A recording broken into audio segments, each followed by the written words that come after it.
Hello guys, this is gonna be my first iRacing video.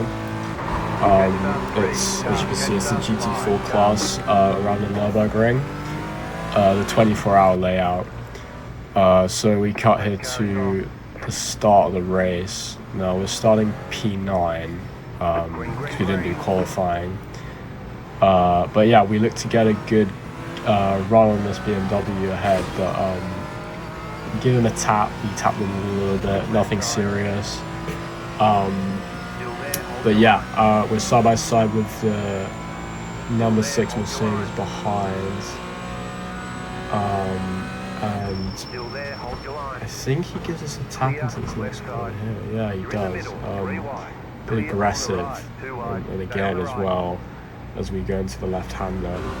We have to concede the position to him at the start, unfortunately, but as we also get a bit of pressure from the number 13 Mercedes behind us, but we hold on onto position, putting a little pressure on the 6 Mercedes ahead of us as we go into the horseshoe part of the Grand Prix layout. Very late on the brake, make a really nice move on the Mercedes there, as we slot in just behind the number 5 BMW, looking to get a good run on him actually. We do. The yellow flag comes out for a moment, so make a really good move here down the inside of the BMW, as we see one of the Ligiers has spun off the faster class. Of course, we're in the slower class GT4s today in this race. But yeah, we've got some ground to make up, as the number 4 Aston Martin is ahead. Gap is 1 second.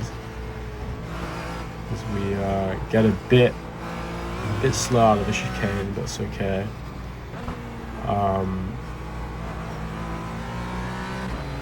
We enter the Nordschleife. My favorite, obviously, I much prefer the Nordschleife compared to the Grand Prix layout. I'm sure many would agree.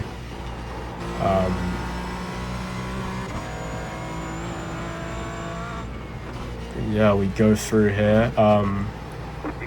As we see, a Ligier is very slow, forces the Mustang off track, which causes the Aston Martin to be very slow and out of shape, and so we were very out of shape in this part here, putting pressure on the Aston Martin ahead, making him go wide, as we get a good run on him here.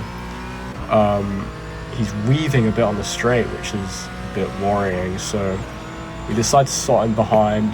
No point making a move in this part of the track anyway. It's very high speed, as we look to get a good exit here, which we do. He goes a bit wide into the grass, dips his rear left tire into the grass there. So we get a decent run with the slipstream, and the slipstream isn't too powerful in these cars. Get the inside there, the Aston Martin a bit wide, dropping into second gear and getting a not so great exit actually out of that next corner. Let's see.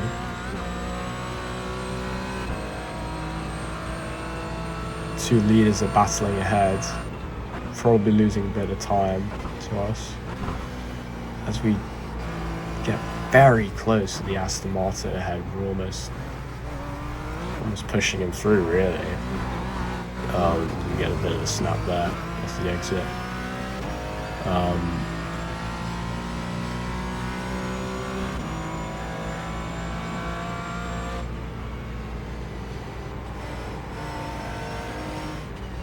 The Aston Martin gets a bit out of shape there, and all of the Mustang ahead goes off.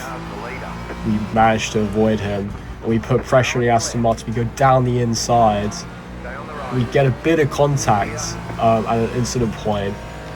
I'm not entirely sure if I was fully at fault there. Let me know in the comments below. But so we cut forward here to the same lap with 2.7 behind the leader now. and we've gapped the Aston Martin by 2 seconds already as we get into the carousel, which actually leads on to my favorite part of the track, which you're about to see. But yeah, gap is 1.9 to the leader now. Make our way through here into my favorite part of the track. I just love the flow of these corners here as we execute it very nicely. Oh, and the Beligio has gone off there, unfortunately for him.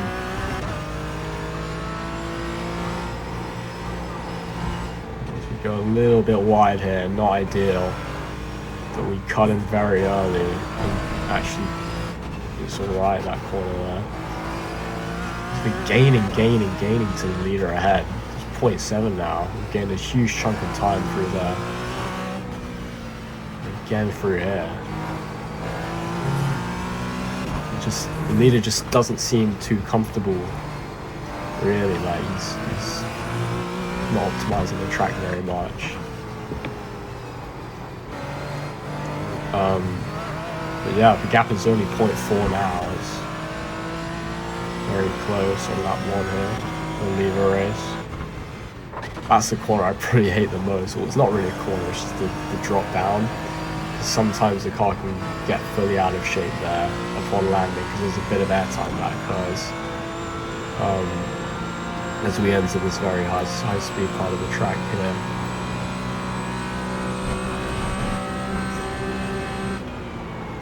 Very close behind them now.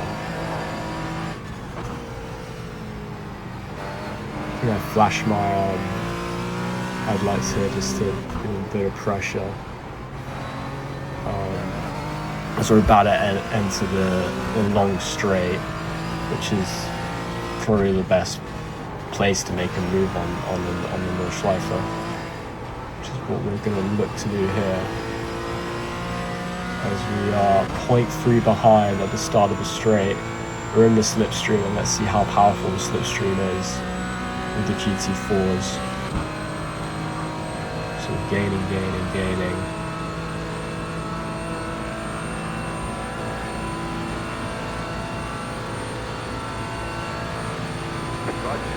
And yeah, it's a pretty easy move as we get past the leader.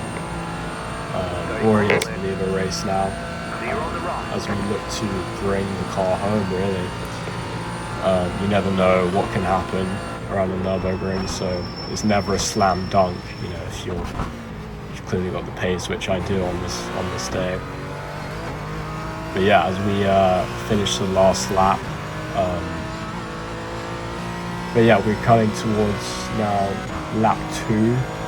Again, this is my favorite part of the track, so I thought I'd show it.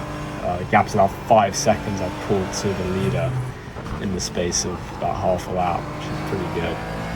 But yeah, just going to show these corners here. I think I do it a bit better than last time. Yeah, not going too wide, getting a nice exit out of there, almost onto the grass.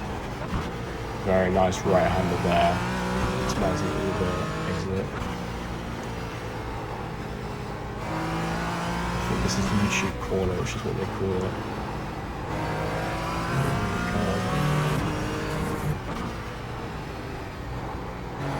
But yeah, looking good. I'm very happy with this race. No major mistakes. Of course, there was that little collision with Aston Martin earlier. But I don't think there was nothing too crazy about it.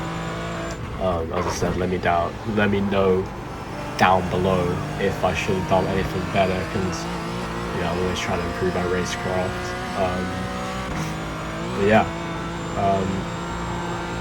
this has been a pretty slam dunk race. It's pretty satisfying actually, because it's always good to sort of be confident in your pace with a specific car and track combo. It gives you sort of confidence for each race that you do, for me at least. It's just nice. And on the other side, of that coin, it just sucks when you're not on pace. It really does. and you just think, where do people get the pace from? But anyway, as we cut towards the last lap, coming into the last corner here, really, gap is 17 seconds to the car behind, as we pretty much nailed that last corner there, and we shake the checkered flag. Yeah, for P1. Thank you guys for watching. Hope you enjoyed. If you want to see some more iRacing content, I'm going to try to upload some more very soon. Possibly the Nurburgring 24 hours, which is next week. But yeah, thank you for watching.